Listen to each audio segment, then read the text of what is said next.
Presentation in English ইংরেজিতে উপস্থাপনা। আসসালামু আলাইকুম, আমার চ্যানেলে আপনাকে স্বাগতম।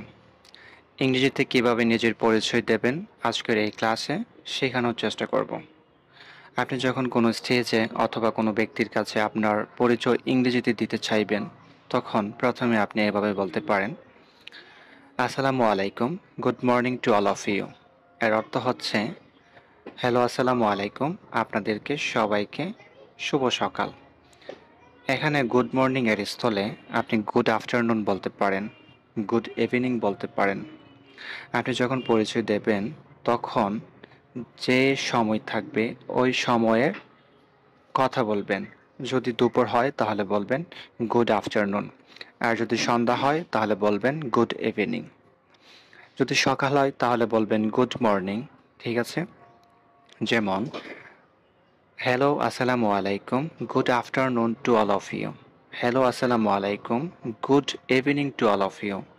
হ্যালো, আসসালামু আলাইকুম, good morning to all of you. এর অর্থ হচ্ছে, হ্যালো, আসসালামু আলাইকুম, আপনাদের সবাইকে শুভ সকাল, অথবা আপনাদের সবাইকে শুভ অপরাহ্ন, অথবা আপনাদের সবাইকে শুভ সন্ধ্যা। ঠিক আছে?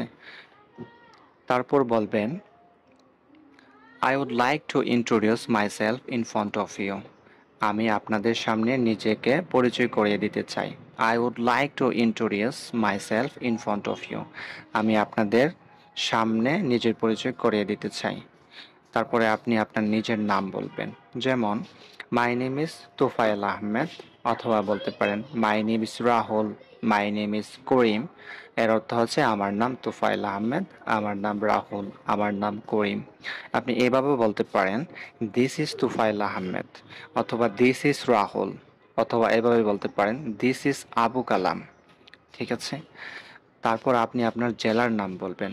আপনি বর্তমান কোথায় আছেন এটা বলবেন। যেমন, I am from Kishoreganj, but I live at Mirpur in Dhaka.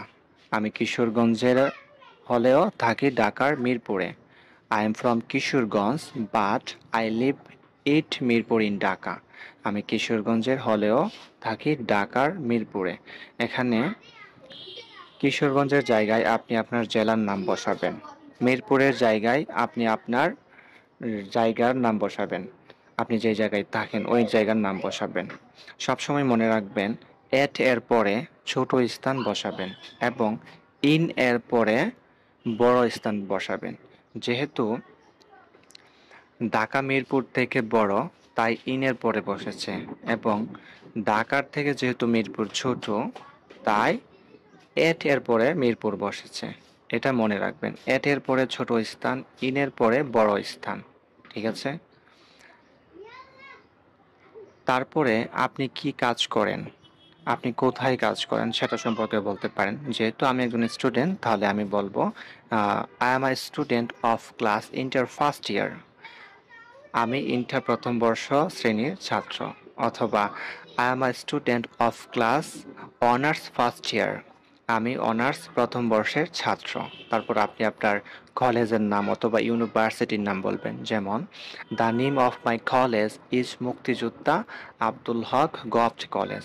অর্থ হচ্ছে, আমার কলেজের নাম মুক্তিযোদ্ধা আব্দুল হক সরকারি কলেজ। এখানে মুক্তিযোদ্ধা আব্দুল হক গভর্নমেন্ট কলেজ এর স্থানে আপনি আপনি আপনার কলেজের নাম, আপনার ইউনিভার্সিটির নাম আপনি বলবেন। ঠিক আছে?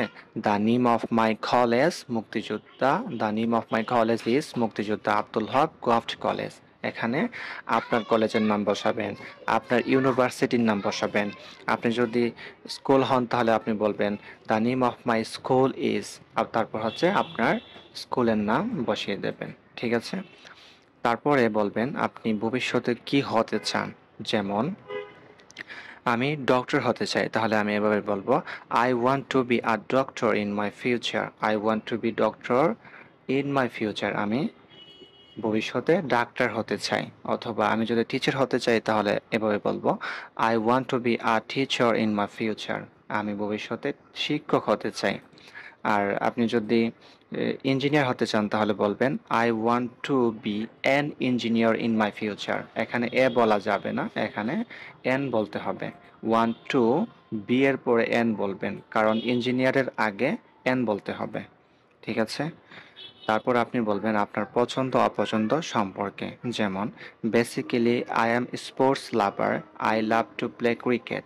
আমি ক্রীড়া প্রেমিক, আমি ক্রিকেট খেলতে ভালোবাসি। আপনি যদি ফুটবল পছন্দ করেন তাহলে বলবেন basically I am sports lover, I love to play football. আমি ফুটবল খেলতে পছন্দ করি। অথবা এটা বলতে পারেন I like to read motivational books in my free time. আমি আমার অবসর সময়ে অনুপ্রেরণামূলক বই পড়তে পছন্দ করি। ঠিক আছে? I like to read motivational books in my free time. আপনি আপনার পছন্দের সম্পর্কে এখানে বলতে পারেন। ঠিক আছে? এবং আপনি কি অপছন্দ করেন সেটা এভাবে বলতে পারেন, যেমন I don't like dishonest people. আমি অসৎ মানুষ পছন্দ করি না। I don't like dishonest people. আমি অসৎ মানুষ পছন্দ করি না। এবং যখন আপনার কথা বলা শেষ হয়ে যাবে আর কিছু বলার নেই, তখন আপনি সবশেষে এটা বলতে পারেন that's all about me, thank you very much. That's all about me, thank you very much. এই কথাটা আপনি বলতে পারেন। আশা করি ক্লাসটি বুঝতে পারছেন সম্পূর্ণভাবে। আজকের ক্লাসটি এখানে শেষ করছি। যারা ইংরেজিতে কথা বলা শিখতে চান তারা আমার চ্যানেলটি সাবস্ক্রাইব করে রাখুন এবং পাশে থাকা বেল আইকনকে প্রেস করে রাখুন। আমি যখন পরবর্তী ভিডিও আপলোড করব যেন সবার আগে পেয়ে যান। আর যদি আজকের ভিডিওটি ভালো লেগে থাকে তাহলে অবশ্যই কমেন্ট করে জানাবেন এবং একটা লাইক দিয়ে আমাকে ইন্সপায়ার করবেন। আগামীর ভিডিওর আমন্ত্রণ জানিয়ে এখানে শেষ করছি। আল্লাহ হাফেজ। আর হ্যাঁ, আরেকটা বিষয় না বললেই নয়, এই যে পুরো পিডিএফটা আমি তৈরি করেছি, ওই পিডিএফটা আমি ডিসক্রিপশন বক্সে গুগল ড্রাইভের লিঙ্ক দিয়ে দেবো। আপনারা চাইলে ওখান থেকে এই পুরো পিডিএফটা আপনারা ডাউনলোড করে প্র্যাকটিস করতে পারেন। ঠিক আছে? সো সবাই ভালো থাকবেন, সুস্থ থাকবেন। আল্লাহ হাফেজ।